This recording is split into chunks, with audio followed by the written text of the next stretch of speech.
Mission Assassin d'Aurélie Château-Martin et Jonathan Lhuillier. Partie numéro 12. Chapitre 39 à 42. Chapitre 39. Kian avait tenté d'obliger Nolan à rester à l'académie, mais celui-ci avait refusé net, arguant qu'il était celui qui avait préparé le matériel nécessaire à la suite des opérations et qui ne comptait pas se faire voler la vedette de la sorte. Derrière ces paroles légères et humoristiques perçait néanmoins une réelle gravité. Nolan était impossible à berner. Il était clair et net qu'il avait très bien compris que le complot dépassait le cadre de la tragédie romantique et du crime d'amour passionnel, comme le prouvait son regard sérieux qui le fixait intensément, alors qu'ils s'étaient tous les deux introduits par effraction dans le manoir familial. « Dis-moi que papa n'est pas en danger », soupira-t-il finalement en se détournant pour rassembler les affaires que Kian lui avait fait préparer au cas où. Son aîné ne trouva rien à répondre. Mentir à son frère ne rimait à rien. Nolan ne se laisserait pas manipuler aisément. Celui-ci se tourna vers lui, le contempla un instant en silence. Ses prunelles brillaient d'anxiété et de désarroi. « Pourquoi ?» demanda-t-il finalement en s'avançant vers Kian. « Je ne sais pas quoi te dire, Nolan, » murmura ce dernier. Ils s'en veulent à la plupart des membres du conseil et de leur famille. Il s'enflut instantanément de ces paroles. Son cadet se crispa infiniment, ses yeux se plissèrent sous le coup d'une soudaine terreur. Il recula d'un pas, passa une main tremblante sur son visage. Les membres, Kian. Sa voix n'était qu'un gémissement misérable. Il réalisait l'ampleur de la conjuration et il en était horrifié. Cela se voyait à ses traits décomposés, à la pâleur soudaine de sa peau, au frisson de ses doigts qu'il tentait de contrôler.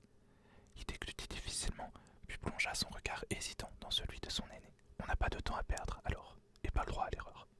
Sa voix n'avait même pas frémi. Il semblait décidé, même s'il était évident qu'il était bouleversé. Alors, Kian acquiesça gravement, récupéra les caméras et mouchards que son frère avait prévus pour l'opération de la nuit, puis il lui fit signe de le suivre. « Tu... » balbutia Nolan. « On va avoir besoin de toi, » dit doucement Kian. « Après tout, nous sommes une ligue de super-héros, n'est-ce pas ?» Il avait prononcé ces mots pour rassurer son cadet et fut soulagé de le voir esquisser un petit sourire timide. Celui-ci hocha la tête, puis se dirigea vers une armoire d'où il tira un costume d'assassin sombre et une petite arbalète noire qu'il jeta dans son dos. « Une arbalète ?» bredouilla Kian un peu nerveux. « Qui sait ce qui va se passer ce soir ?» répliqua sombrement son frère. « Il vaut mieux être préparé à l'éventualité d'un combat. »« Nous ne faisons pas le poids face à la conjuration, Nolan, » soupira Kian. « Je sais, et ça me terrifie, mais autant être prêt à se battre pour nos vies et pour celles de notre famille, tu ne crois pas ?» L'aîné se retint de se mordre la lèvre avec force. Il se sentait si insignifiant, si faible face à leurs adversaires. Même si ceux-ci ne savaient rien de leur petit complot d'adolescents, ils allaient faire face à des ennemis qui, s'ils les surprenaient, seraient sans pitié. Lui aussi, ça l'effrayait, au point qu'il avait du mal à respirer correctement. Nolan posa sa main sur son épaule et Kian réalisa qu'il avait presque arrêté de respirer et qu'il tremblait de tout son corps. « On va y arriver, » murmura le cadet. Son frère l'espérait de tout cœur. Il inspira profondément, expira avec force, tentant de calmer les battements déments de son cœur, puis il hocha la tête vigoureusement. « Oui, » lança-t-il, « allons-y, Ash nous attend. » Un échange de SMS à l'arrivée des deux O'Connor au manoir avait fixé un lieu de rendez-vous, à proximité de l'endroit où les conjurés avaient apparemment prévu de se réunir. Ce n'était heureusement pas à plus d'une demi-heure de marche, et comme Kian et Nolan souhaitaient être sur place le plus tôt possible afin de mettre toutes les chances de leur côté, ils se mirent en chœur à courir, sans même avoir eu besoin de se consulter. Ils arrivèrent à destination en moins de 20 minutes. Kian n'eut même pas besoin qu'Ash se montre pour savoir qu'il était là. Il pouvait presque entendre son souffle trop court, annonçant à quel point il était anxieux de se trouver ici, seul, en attendant son camarade. Il leva un doigt pour montrer le toit d'un immeuble de 4 étages à son cadet, lui faisant signe de le suivre. S'agrippant à la gouttière, il s'éleva rapidement, Nolan sur les talons. Quand il se hissa sur la toiture en pente douce de la demeure de style grégorien, il discerna aussitôt le mouvement vif d'Ashwin qui, en s'apercevant que ce n'était que lui, se détendit d'un coup et étouffa un soupir bien trop bruyant. D'un mouvement leste et rapide, Kian le rejoignit, plaquant doucement mais fermement sa paume sur la bouche de son amant alors qu'il s'apprêtait à parler, sans aucun doute de manière beaucoup trop forte. « Chut !» lui souffla-t-il à l'oreille. « Nous sommes là. » Ashwin se débattit. Le jeune O'Connor le relâcha lentement. Son compagnon tourna la tête vers Nolan, qui venait de se rétablir à son tour près d'eux, puis fixa Kian avec stupéfaction. « Qu'est-ce qu'il fait ici ?» chuchota-t-il avec véhémence, Kian, enfin, l'interpellé plaça son doigt sur les lèvres du jeune indien, le contempla intensément. Je sais, il ne m'a pas laissé le choix, et il a raison. Si les choses venaient à mal tourner, il sentit Ashvin frissonner.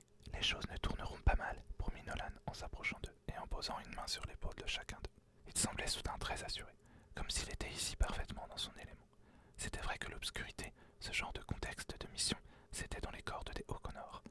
Ils étaient nés pour ce jour, ou plutôt pour cette nuit, et il était temps qu'ils fassent leurs preuves. Chapitre 40. Ashvin.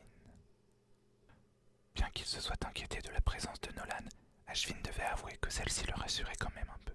Il ne serait clairement pas trop de trop. Surtout que l'adolescent avait apporté du matériel à la pointe de la technologie, ce qui avait littéralement excité le jeune indien. Des micros complètement indétectables, des caméras minuscules qui, une fois installées et bien cachées, ne pourraient jamais être remarquées. Pour ne rien gâcher, les appareils étaient munis d'un système de reconnaissance faciale et vocale afin d'identifier sans aucun doute possible chacun des membres de la conjuration. Le tout était contrôlé par l'iPhone dernier cri de Nolan qui avait reçu des modifications hallucinantes, le transformant en véritable ordinateur. Ashvin n'avait jamais aimé cette marque, finalement bien trop chère pour ce que c'était, surtout que les concurrents proposaient une qualité identique pour la moitié du prix. Cependant, celui-là, il aurait payé une fortune pour se le procurer. En plus de tout, le petit frère de Kian leur avait expliqué que tout le matériel était également connecté à distance à son ordinateur dans sa Batcave afin d'en assurer l'enregistrement. Dans l'éventualité qu'il leur arrive quelque chose, l'épreuve ne serait donc pas perdue. Nolan leur avait aussi appris à avoir laissé une lettre à Alfred, que celui-ci ne découvrirait que s'il ne revenait pas. Décidément, ce gamin pensait absolument à tout. Ashvin se dit même que s'il l'avait inclus dans leur équipe depuis le début, peut-être que toute cette histoire serait déjà achevée. D'un autre côté, sans toutes ces aventures, il ne se serait jamais rapproché de Kian. Le jeune indien finit de placer sa dernière caméra et se surprit à arrêter son regard sur son partenaire. Il se trouvait seul avec lui, dans la pièce de la future réunion, pendant que Nolan faisait le guet. Une boule se forma au creux de son ventre. Pourquoi s'inquiétait-il autant? Après tout, rien ne pouvait déraper. Il n'allait pas entrer en conflit direct avec les membres de la conjuration. Ils allaient juste rester là, à les épier, enregistrer les preuves, rentrer chez eux, et tout serait enfin terminé. Pourtant, Ashvin ne pouvait pas s'empêcher de se sentir anxieux. Un mauvais pressentiment l'avait saisi et il ne parvenait pas à s'en débarrasser. Contempler Kian ne le rassurait pas, bien au contraire. Si jamais il lui arrivait quelque chose, il ne s'en remettrait jamais. Il ne voulait pas laisser sa chance de pouvoir lui avouer ses sentiments. Pourtant, il ne réussissait pas à s'avancer vers lui et à lui parler. Ça paraissait si simple dans sa tête, pourquoi n'y parvenait-il pas? Le bel Irlandais termina également sa tâche et sembla remarquer immédiatement qu'il était observé. Il haussa un sourcil et s'approcha silencieusement d'Ashvin, l'air inquiet. « Tout va bien, Ash ?» chuchota-t-il. Le jeune indien ouvrit la bouche pour lui répondre, mais aucun son n'en sortit. Il secoua la tête, s'avança un peu plus en direction de son vis-à-vis, enroula ses bras autour de son cou et posa un baiser passionné mais contrôlé sur les magnifiques lèvres de son amant. Ce dernier le repoussa doucement après quelques secondes. « Je t'assure que j'apprécie ta façon si spontanée de m'embrasser, » s'expliqua-t-il, « mais je ne crois pas que ce soit le moment adéquat. »« Je sais, idiot, » murmura Ash sans aucune animosité. « C'est juste, je n'arrive pas à exprimer ce que j'aimerais te dire. J'ai donc pensé que c'était le meilleur moyen de me faire comprendre. » L'émotion soudaine qu'affichait Kian sur son visage indiqua à Ashvin que le message était bien passé. Son partenaire le serra fort dans ses bras avant de lui offrir un baiser enflammé qui réussit à le détendre un peu et à le rassurer sur la mission, mais aussi sur leur histoire. Après avoir installé tout le matériel nécessaire à la surveillance de la réunion, Ashvin et Kian avaient rejoint Nolan et étaient montés sur le toit afin de ne pas se faire repérer. Le plus jeune des O'Connor avait même trouvé un endroit idéal duquel il pouvait jeter un œil directement sur la scène depuis un Velux. Seulement peu de temps était passé, pourtant Ashvin avait cru attendre une éternité avant que le premier traître arrive enfin. Il s'agissait de Mr. Finnegan, ce qui ne surprit pas vraiment l'adolescent. En effet, le vieux professeur était connu pour sa ponctualité légendaire. Une vague de dégoût s'empara du garçon. Il n'aimait déjà pas ce type, mais le savoir membre d'un complot de cette envergure lui donnait vraiment la nausée. Mr. Donovan, le directeur de l'académie, fut le deuxième, suivi par Edwin Luther. En voyant celui-ci, les remords et la colère envahirent Ashvin. Il serait sans doute hanté toute sa vie par la culpabilité d'avoir financé involontairement les terribles armes que la conjuration aurait en sa possession s'il ne les arrêtait pas. Il se calma malgré tout très rapidement en se rendant compte qu'il écrasait la main de Kian. Le jeune Indien n'avait pas remarqué qu'il avait saisi celle-ci en premier lieu, cela ne semblait pas perturber son partenaire. De nouveaux membres arrivèrent, cependant, les trois adolescents retinrent leur souffle de concert quand, seulement quelques minutes plus tard, Colin Richards entra dans la pièce. Il n'y avait maintenant plus aucun doute, le secrétaire du conseil en personne était le chef de la conjuration. Le retour audio, offert par les oreillettes apportées par Nolan, leur indiqua que la réunion allait commencer. Au même moment, Kian se crispa, lâcha les doigts d'Ashwin et se rapprocha de la fenêtre de toit afin de mieux observer la scène, probablement. Elle n'est pas là, dit-il tellement doucement que les autres ne l'avaient presque pas entendu. Le jeune O'Connor se redressa d'un bond, puis se retourna et s'éloigna, affichant une mine déconfite, sa paume sur la bouche. Il sembla réfléchir une seconde ou deux avant d'avoir une révélation qui le perturba davantage. Il devint encore plus blanc que le plus blanc des Irlandais. Ashwin se releva et s'approcha de lui, inquiet, avant de lui poser une main sur l'épaule. Kian sursauta. Tout va bien, chuchota Ashwin. Il ne savait pas ce qui bouleversait son amant de la sorte, mais ça ne pouvait rien augurer de bon. Jamais l'adolescent n'avait vu son prince des assassins dans un état pareil. Il tremblait. Elle n'est pas là, Ash, murmura-t-il à nouveau. Ma tante est absente de la réunion. Ashwin le regarda sans comprendre ce qu'il en avait déduit. Il allait lui demander des explications quand Kian le prit de court.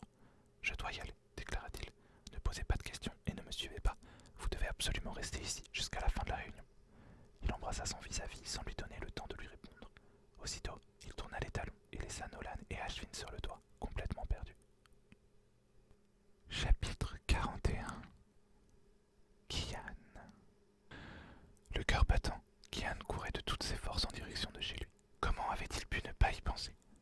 Comment avait-il pu se laisser berner par sa propre certitude d'avoir joué plus fin que la conjuration? Il n'avait pas assez réfléchi, ne s'était pas suffisamment placé du point de vue de ses opposants pour tenter de comprendre leur stratégie. Et à présent, il était peut-être trop tard. Son souffle se coupait dans sa poitrine, alors qu'il imaginait les cadavres exsangues de ses frères et sœurs, là-bas, au manoir. Il ignorait si sa tante irait jusqu'à s'en prendre à de simples enfants, mais dans la haine qu'elle nourrissait depuis des années pour Éowyn, tout était possible. Et si elle avait tué Erin, Shannon, Hayden, jamais Kian ne se pardonnerait d'avoir fugué, d'avoir poussé Nolan à le suivre au lieu de l'obliger à rester au manoir pour les surveiller, même s'ils auraient dû, de fait, se trouver tous les deux à l'académie, chacun dans son dortoir. Pourtant, ils avaient laissé les trois petits seuls, uniquement entourés des serviteurs de la demeure des O'Connor. Certes, ceux-ci savaient se défendre, et les protections en place dans l'enceinte du manoir étaient censées empêcher quiconque d'y pénétrer. Mais Mrs. Fawkes n'aurait aucun mal à s'introduire sur la propriété, ni à neutraliser les domestiques. C'était une évidence. Jamais Kian n'aurait dû avoir confiance alors qu'il savait que la conjuration en voulait à la vie des siens. Jamais il n'aurait dû quitter les lieux alors que ses parents, son oncle, sa tante, son grand-père étaient absents ce soir-là. Maudit opéra qu'ils affectionnaient tous tant. Pourquoi avaient-ils si confiance en leur capacité à éviter tout attentat pour se permettre d'abandonner leur progéniture de la sorte? Kian savait que ni les gens de la maisonnée, censés veiller sur eux, ni les sécurités du manoir ne parviendraient à arrêter sa tante. C'était sa faute, après tout. S'il arrivait quelque chose à ses frères et sœurs, oui, il emporterait le poids toute sa vie. Parvenant devant le mur d'enceinte du manoir, il s'arrêta à peine pour reprendre son souffle, avant de le franchir sans difficulté majeure, nonobstant la sécurité pointue qui aurait dû l'empêcher de se glisser si aisément dans l'ombre du parc. Il avait fait cela toute sa vie, et malgré son anxiété, cela restait un jeu d'enfant pour lui, se faufilant dans l'ombre pour ne pas se faire repérer par un éventuel intrus ou par les caméras qui balayaient l'obscurité, à l'affût du moindre geste pour tirer une rafale de balles depuis les tourelles. Il s'avança vers la demeure. Tout était calme. Trop calme. Il contourna le bâtiment, décidant d'entrer par l'aile du personnel. Il resta dissimulé dans la pénombre des arbres d'ornement, marchant à pas rapide mais discret. Ce fut alors que, malgré les ténèbres, il aperçut devant lui les 4 corps immobiles qui gisaient à demi cachés dans les buissons. Son cœur s'arrêta net. Un gémissement faillit franchir ses lèvres alors qu'il se précipitait vers les cadavres des 4 dalmatiens qui veillaient sur la propriété. Il se laissa tomber à genoux devant eux, refoulant un sanglot qui se coinça dans sa gorge. Ses yeux grands ouverts contemplaient les canités égorgées, qui n'avaient sans doute même pas eu la possibilité de se défendre. Ce n'étaient pas des chiens de garde. Éowyn n'en avait jamais voulu. Il avait préféré acquérir ces 4 magnifiques bêtes issues de 4 portées sans pédigré. C'étaient des animaux de rebut qu'il avait accueillis parce que leur maître voulait s'en débarrasser, ne pouvant pas les vendre à un bon prix. Il les avait payés au prix fort pourtant, sauvant leur vie et leur donnant une véritable valeur. Éowyn adorait ses chiens, Waltz et sa patte en moins, Wolf et sa hernie, Wind et son oreille trop pendante, et Wizard l'albinos. Ils étaient arrivé en même temps chez les O'Connor. Kian avait alors 7 ans. Il avait grandi avec eux. Il les aimait comme de véritables membres de sa famille. Voir leur corps sans vie devant lui, le sang qui maculait leur fourrure blanche tachetée de noir, lui procurait une immense douleur. Il tendit la main vers Waltz, caressa délicatement son flanc. Une larme roula sur sa joue, et il plongea son visage dans les poils si doux de l'animal, laissant libre cours à son chagrin à l'espace d'un instant. Il pleura la mort de ses 4 fidèles compagnons, le cœur broyé de tristesse et de désarroi. Et puis, il relâcha le dalmatien et se redressa lentement. Il essuya ses joues d'un geste rageur. Il avait beau avoir envie de rester là, à veiller sur ses amis à 4 pattes.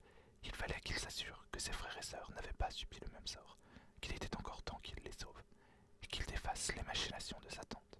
Alors, il se releva, non sans une dernière caresse sur la fourrure sanglante de Waltz. Il aurait le temps de faire son deuil plus tard, même si l'idée le rendait nauséeux et lui donnait envie de hurler.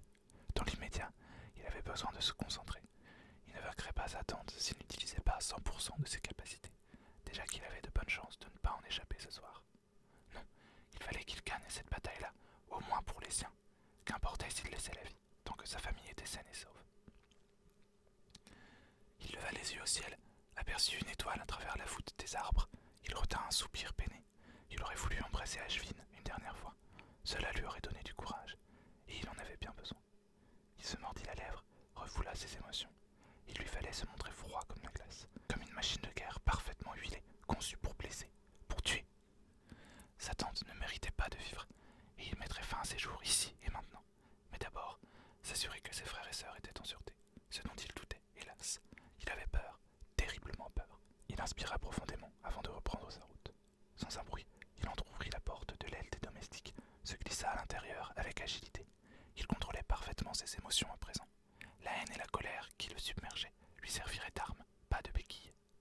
Silencieusement, il se faufila dans les parties familiales du manoir, grimpa à l'étage à la vue du moindre mouvement, du moindre son. Il n'y avait rien, où pouvait bien être sa tante. Soudain, une main se plaqua sur sa bouche. Un bras l'attira à lui, un peu frêle, un peu tremblant, mais décidé. Kian se dégagea d'un mouvement fluide, se retourna pour faire face à sa sœur. Erin était en vie et en sécurité. Erin, expira-t-il à voix basse. Il l'enlaça avec émotion, se fondant avec elle dans un angle obscur, afin de ne pas risquer de se faire découvrir par sa tante. Il sentit sous ses bras que sa cadette tremblait de tout son corps. Il se redressa vivement, la contempla avec inquiétude. Les petits, souffla-t-il. Le visage d'Erin était décomposé. Des larmes maculaient ses joues et elle semblait si petite, si fragile en cet instant. Mrs. Fawkes, balbutia-t-il. Erin, où sont Shannon et Hayden? Les lèvres de la jeune fille tremblotèrent un peu. Elle les entr'ouvrit pour parler, déglutit avant de se reprendre. Elle les a capturés, chuchota-t-elle, comme si c'était tout à fait normal que son aîné soit au courant. Qu'il soit là ce soir au lieu de se trouver à l'internat, à tout savoir alors qu'elle ne lui avait rien dit. Kian encaissa l'information, blêmi. Ils sont, bredouilla-t-il. En vie, le coupa Erin. Elle s'est enfermée avec eux dans les appartements de père. Par contre, elle réprima un sanglot discret. Elle a tué Abigail, Bethany, Charlie, Dean et Evan. Les 2 premières étaient les gouvernantes des 2 Benjamins. Quant aux 3 autres, il s'agissait de leur précepteur, ainsi que du majordome d'Erin. Kian déglutit, baissa les yeux, serra les poings. Sa tante avait assassiné ces gens, qu'il aimait autant qu'eux avaient aimé chacun des leurs. C'était d'une cruauté monstre. Où sont les autres? Souffla-t-il, tentant de garder bonne figure devant sa cadette. Je ne sais pas, gémit Erin. C'est comme si une partie de nos domestiques s'était volatilisée, et quand elle a assassiné Evan, je me suis enfui. Je suis désolé. J'aurais dû l'arrêter, l'empêcher d'emmener Shannon et Hayden. Kian leva la main, la posa sur la joue de sa sœur, la fixant intensément. Ce n'est pas de ta faute. Je suis content que tu sois en vie, Erin. Écoute-moi maintenant. Tu vas aller te cacher et rester en sécurité. Mais il n'y a pas de mais, sœurette. Et toi? Le jeune assassin prit un air sombre, décidé. Je m'occupe de Mrs. Fawkes. Il avait conscience d'avoir presque craché ses mots. Il haïssait cette femme. Il comprenait enfin pourquoi son père leur avait toujours interdit de l'approcher, ou même de l'apprécier.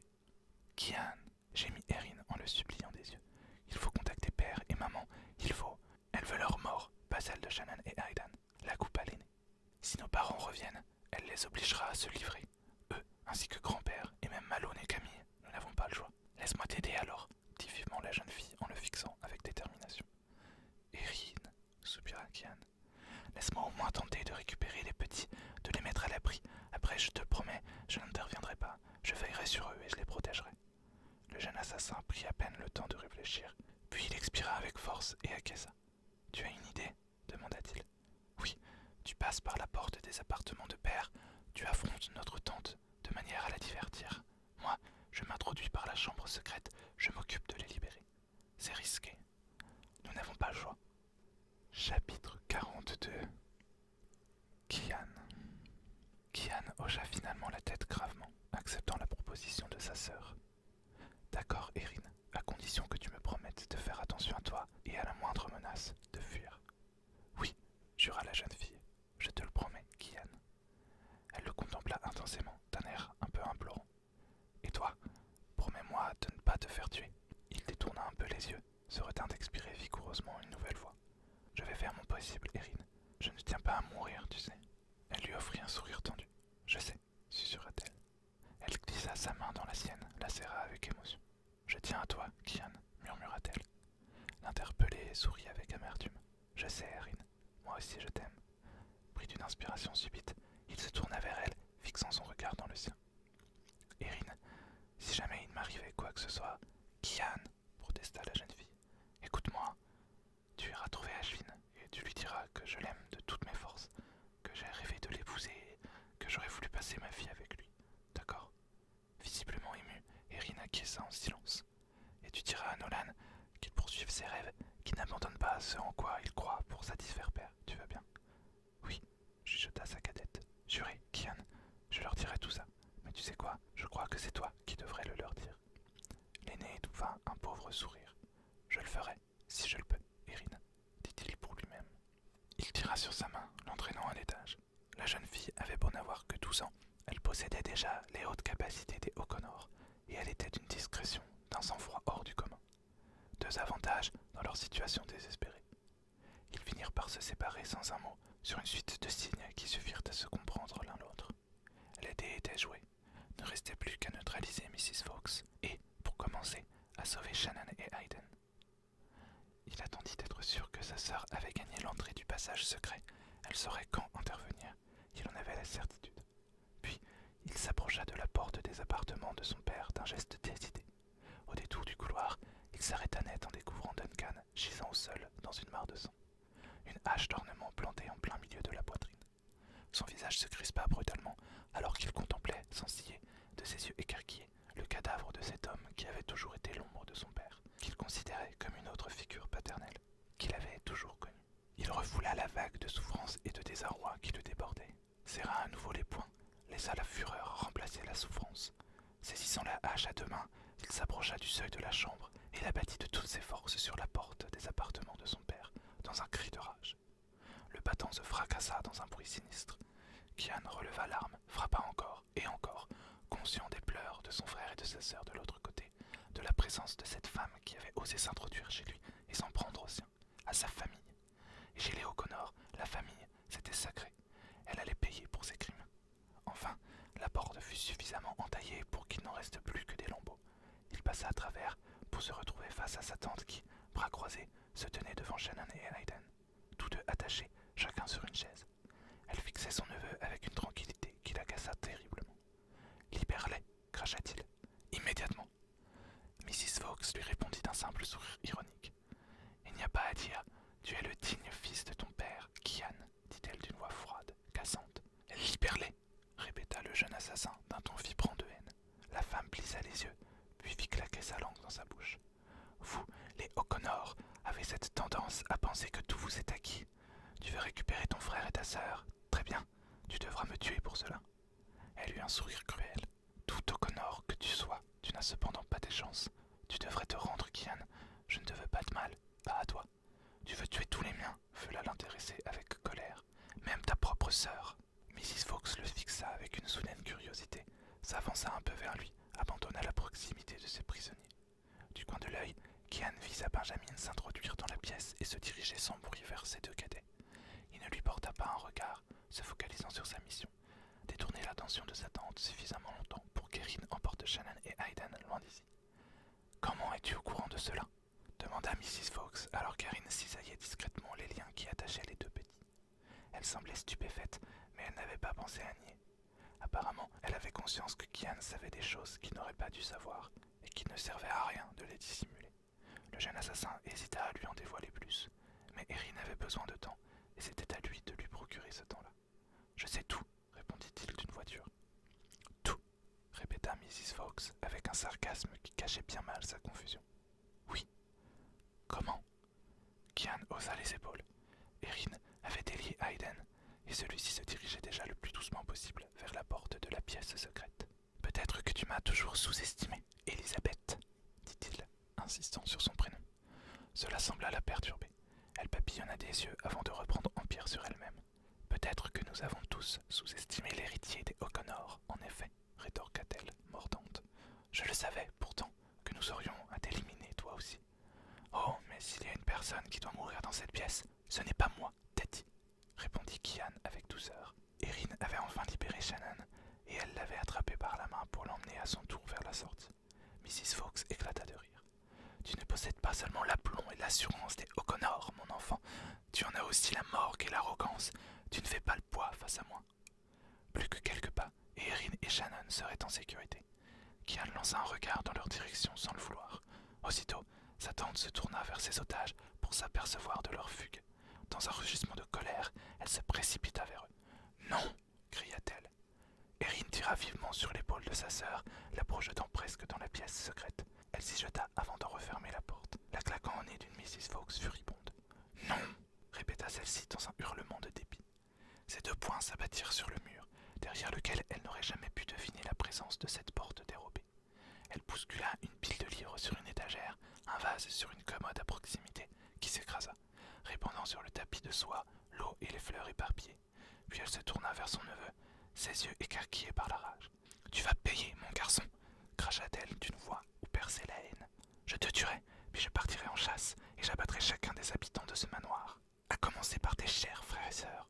Je t'en fais le serment, je torturerai tes cadets jusqu'à ce qu'Éowyn et tous les autres se rendent à ma merci, qu'ils crèvent tous et que s'assèche le sang maudit de votre lignée irlandaise, que le monde soit libéré du joug des O'Connor et de leur stupide orgueil démesuré. » Kian, tremblant un peu mais sûr de lui, soulagé qu'Erin, Shannon et Hayden aient pu fuir la folie de cette femme dangereuse, se mit en garde, lui faisant face, la fixant intensément sans ciller. « Nous allons régler cela ici et maintenant, dit-il d'une voix bien trop douce. Je ne te laisserai pas toucher un seul cheveu des miens, et je compte bien te faire payer chacun de ceux qui ont péri ou souffert cette nuit par ta faute, Elisabeth. » D'un mouvement leste, presque invisible, sa tante se rapprocha de lui. Il eut à peine le temps de parer du plein du poignet la lame qui fusait en direction de sa gorge. De sa main libre, il dégaina une dague, répliqua aussi sec. La rapidité avec laquelle elle bloqua son geste le siffla, mais il avait trop conscience de la précarité de sa situation pour se laisser déstabiliser par elle. Il croisa son regard, qui eut un puits de haine. Il y répondit par un déferlement de fureur. Il n'allait pas se laisser impressionner par elle, même si chacun de ses mouvements était plus vif qu'il n'avait pu l'imaginer, même si bloquer ses coups lui demandait une vigilance et une agilité qui dépassaient de loin tout ce qu'il avait connu. Mrs. Fox était une élite, mais il avait lui-même été éduqué par des élites.